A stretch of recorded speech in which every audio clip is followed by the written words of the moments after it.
రాబోయే రోజుల్లో మీ ఆశీర్వాదంతో తప్పకుండా మనకు మంచి పదవి వస్తుంది. ఆ పదవి మీకోసం వస్తుంది, నా కోసం లేదు.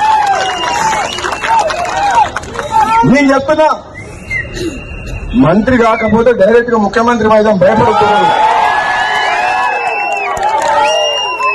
నేను చెప్తున్నా, చేస్తారా చేయండి మంత్రి, చేస్తారా చేయండి, ఇచ్చిన మాట కట్టుబడి మంత్రి.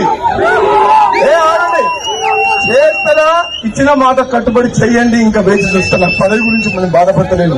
ఒకవేళ చెయ్యకపోతే డైరెక్ట్ మన టార్గెట్ అదే. ఇంకా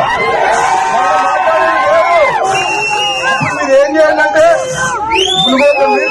మునుగోడు మీరు చూసుకోవాలి, తెలంగాణ మీరు చూసుకుంటారా? మునుగోడు చూసుకుంటారా? తెలంగాణ నేను జెండా ఎగరేయాలా? సమయం వచ్చినప్పుడు అది కూడా టైం వస్తుంది. మీ అందరి అభిమానానికి, మీ ప్రేమకు, నా తమ్ముళ్ళు నా మీద చూపించే ప్రేమకు నిజంగా జన్మ జన్మలకు రుణపడి ఉంటా అని చెప్పి తెలియజేస్తూ సెలవు తీసుకున్నా. Thank you. జై కాంగ్రెస్.